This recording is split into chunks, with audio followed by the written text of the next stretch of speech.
Good morning, and welcome to my Monday messages. And for those of you tuning in for the first time, I'm Rebecca. I'm a homeopath.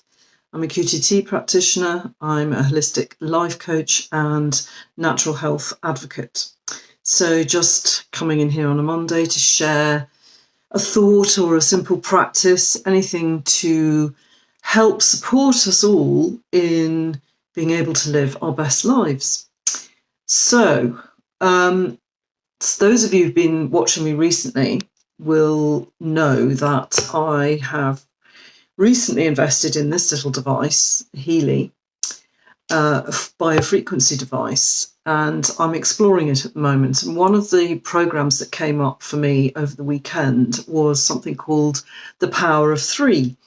And it's a wonderful program, as all the programs are, but this is very much about something that I think all of us are trying to achieve constantly, and that is a sense of internal coherence and balance and integration, basically. And it's based around the number three, because three, across many belief systems and healing systems across the world, symbolises energetic balance and and coherence and integration. And it reminded me that is also included in both my teaching programs, actually. And when I think about when I'm teaching homeopathy for home prescribers, for example, that I always bang on about what I call the three-legged stool, which is not a bodily function, but an actual stool, and that is to remind us that when we're selecting a homeopathic remedy, that we are in essence looking for at least three confirming expressions of disease or symptoms, as other people call them, in order to lead us to a particular remedy or group of remedies. And that if we rely on just one thing, then the choice is too wide, it's too big. So we're always looking to funnel down that choice and to enable us to feel really committed to that choice and able to sustain it, because we've actually used three kind of checks and balances, if you like, to ensure that our choice feels tight and has commitment behind it. So that's what I use in my homeopathy teaching courses. And also in my business coaching course for holistic practitioners, very much the same thing. We're basing most of our decision making and, when we're introducing any kind of change or we're taking on something new, we're collaborating maybe with somebody, we're looking to just grow and expand a bit, and we're not sure, is this the right direction? Should I do this? Shouldn't I do this? There are three pillars that I very much teach and encourage people to use that help us to keep on track when we're making those kind of changes and those kind of decisions. And even though I teach them in relationship to business coaching for practitioners, holistic practitioners largely, they can, when I was thinking about it, they can be applied to actually any decision making. So, in relationships, in parenting, anything at all, any kind of life decisions or changes or, not sure what I need to do next type of situations. So the first question, the three questions basically. The first question is to always start with, how do I want to feel? So, you're considering maybe taking on a piece of work or taking on a new client, or investing, making an investment, for example. I mean, that's what I did when I decided to invest in this little thing. So how do I want to feel overall in my life, in my business specifically, in my relationships, in my role as a parent, whatever arena you're working on or within? How do I want to feel overall, kind of long term, but also how do I want to feel day to day? Because that is the most important thing, actually. And it is feelings that drive all our behaviour and really inform all our decision making, actually, at the end of the day. So having clarity about that and being able to come back to it time and time again. This is how I want to feel, and feel it. So get really familiar with that. That's the first question. The second question is, why am I doing what I'm doing? What motivates me? What drives me to do whatever it is that I'm doing? And that could be in your practice, in your holistic practice, your work, your role as a parent, your role as a partner, as a wife, as a anything basically. What is it that underpins everything that I do? And within that, you might have certain value systems. You might have, hopefully you'll have, what's my passion? Why am I doing what I'm doing? Why am I here? Get really clear about that, because again, that's what's going to keep us going when sometimes we are a little bit stuck in the goo, when we're in the mud and where it's difficult, it's boring maybe, it's stuff that you kind of know that needs to be done, but it's not your forte. It's that remembering that overarching, well, why am I doing this, is what keeps us going.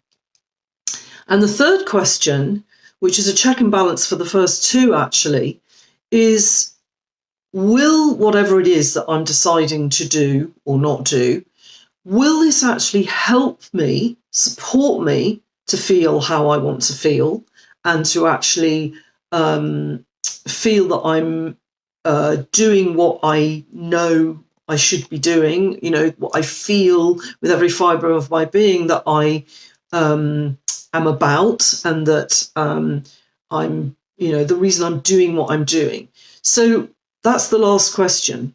If I do this thing, if I make this investment, if I collaborate with this person, if I choose this course of action, will it help me to get closer to how I want to feel and my overarching why, or will it take me further away? And that's it. Those three pillars are what inform, or can, if you choose, can inform almost any decision-making process that you come up against. And they can be, as I say, they can be kind of quite wide and, can encompass just everything that you do, or they can be very specific, and only relate to your job or your relationships or whatever. So that's what I wanted to share today, because when we can answer those three questions and feel, if I do this, it's absolutely going to help me to get closer to how I want to feel. It's going to help to support me in my overarching why. This is something that I definitely need to do.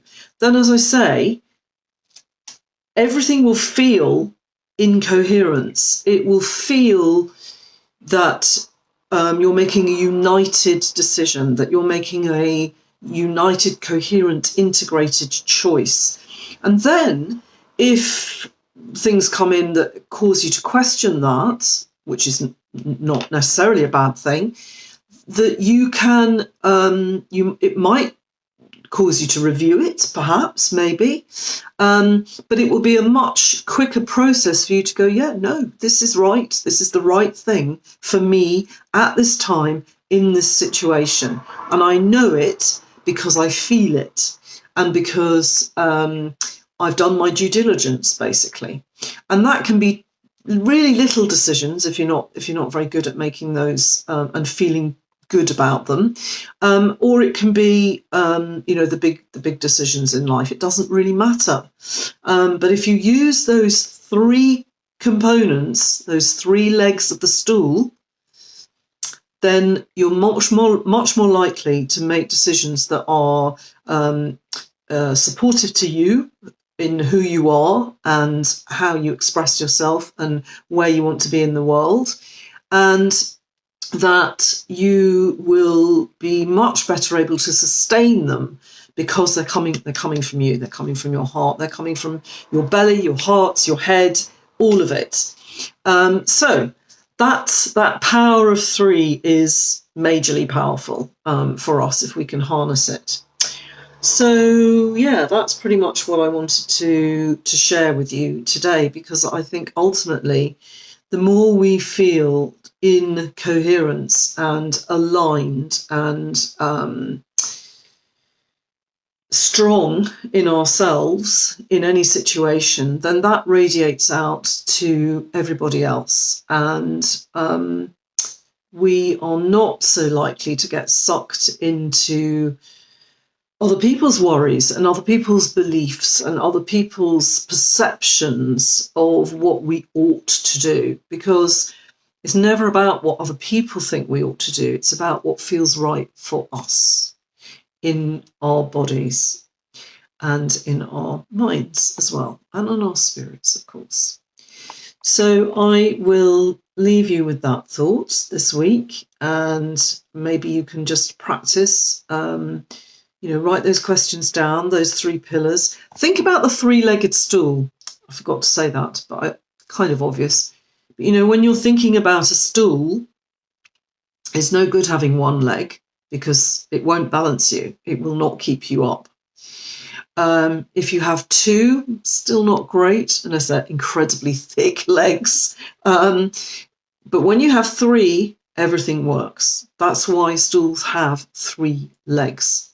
They need three legs in order to balance you and to support you and hold you. So that's it for this week. I wish you a beautiful week, and I wish you a week of balance and coherence and sustained health. So, and obviously for a lot longer than just this week, but I would love you to practice those three questions and let me know how you get on. Just pop in the comments below if that's helped you in any way, and do share. Okay, thank you so much for joining me. And if you're watching on the replay, you're equally welcome. Just pop any comments or questions in the thread and I'll get back to you as soon as I can. Thanks very much. Bye.